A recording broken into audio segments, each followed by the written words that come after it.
السلام علیکم۔ آج کل ملک میں عجیب ہی ٹرینڈ چل رہا ہے اور ایسا لگتا ہے کہ یہ بنانا ریپبلک ہے، جہاں کوئی بھی نظام نہیں ہے، کوئی وصول نہیں ہے، کسی کو بولنے کی آزادی نہیں، کسی کو تنقید کا حق نہیں۔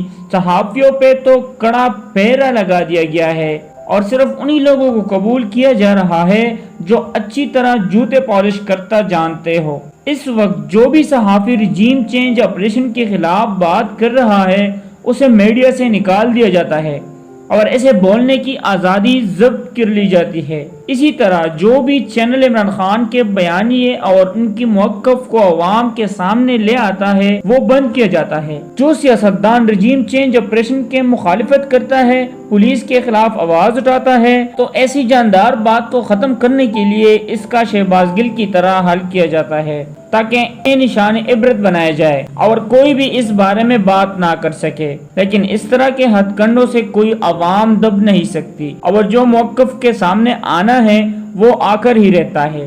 ہم دیکھ رہے ہیں کہ میڈیا پر قدغن مسلسل بڑھتی جا رہی ہے، جس پر عالمی ادارے اور انسانی حقوق کی تنظیم بھی پریشان ہے۔ لیکن اس وقت ملک میں فاشزم تنظیم مسلط ہے جو صحافت کو قابو کی ہوئی ہے۔ ٹی وی چینلز پر اپنی مرضی کی بات بولنے کی آزادی نہیں ہے اور وہ تمام صحافی جو انہوں نے یہ گستاخی کی ان کو نکال دیا گیا اور اب ان کی جگہ پر لفافے لائے جا رہے ہیں۔ وہ تمام لفافے جو اچھی طرح جوتے پالش کرنا جانتے ہو اس وقت تیزی سے بڑے پروگرامز کر رہے ہیں کیونکہ بڑے صحافیوں کو نکال دیا گیا ہے۔ ان میں ایک مونا بھی ہے۔ آج تک اکثر لوگوں نے اس کا نام بھی نہیں سنا ہوگا کیونکہ اس کی صحافت میں کوئی بھی ایسی ٹیلنٹ نہیں ہے۔ آج تک اس کو کوئی بھی پروگرام نہیں دیا گیا۔ یہ مختلف ٹی وی چینلز پہ کال کر کے پالش کیا کرتی تھی اور اسی بنیاد پر تھوڑا بہت تجزیہ ملتا تھا۔ پھر تجزیے کے لیے انہوں نے ایک نیا طریقہ اختیار کر لیا اور بھارتی چینلز پر تجزیہ کار شرکت کرنا شروع کر دی۔ آہستہ آہستہ انہوں نے ان کلپس کو سوشل میڈیا پر ڈال کر پاکستانی میڈیا میں اپنی جگہ بنانے کی کوشش کی لیکن یہ کامیاب نہ ہو پائی۔ اب رجیم چینج آپریشن کے بعد وہ تمام لوگ جو اچھی طرح پالش کرتے ہیں انہیں سامنے لایا جا رہا ہے، تو مونا کو بھی ایک پروگرام دے دیا گیا۔ ظاہر بات ہے پروگرام دینے سے پہلے ان کے سامنے یہ باتیں رکھی ہوگی کہ اچھی طرح پالش کرے گی اور رجیم چینج آپریشن کے خلاف والی بیان کو کاؤنٹر کرنے کی کوشش کرے گی۔ ویسے اس میں اتنی عقل تو ہے نہیں کہ یہ رجیم چینج آپریشن کو کاؤنٹر کر سکے، لیکن اس وقت صلاحیت اور ہنر کو کون دیکھتا ہے؟ ملک پر ایک نالائق ٹولہ مسلط ہے تو وہ لفافے بھی امپورٹڈ ہی لا رہا ہے۔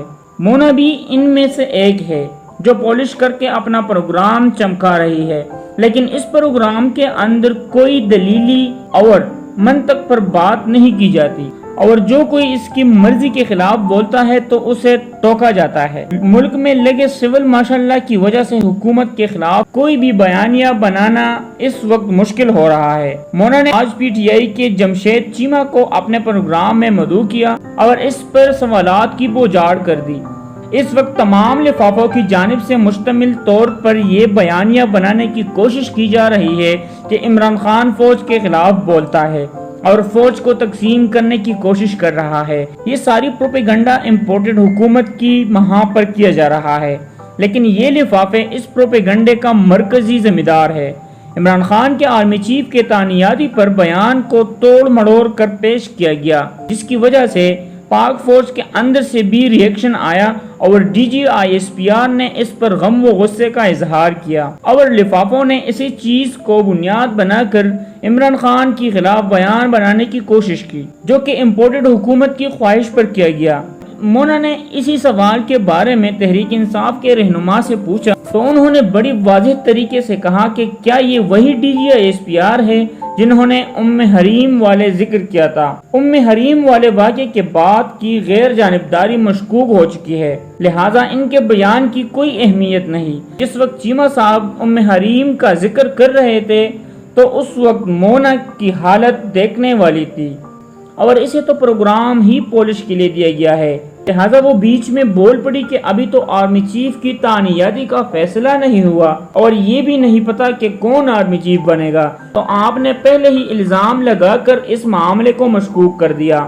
اس پر چیمہ صاحب نے تسلی سے دھویا کہ ایک سابق وزیر اعظم اور قوم کا سب سے بڑا لیڈر آرمی چیف کی تعیناتی کے معاملے پر کیوں نہیں بول سکتا، کیوں میرٹ کی بات نہیں کر سکتا۔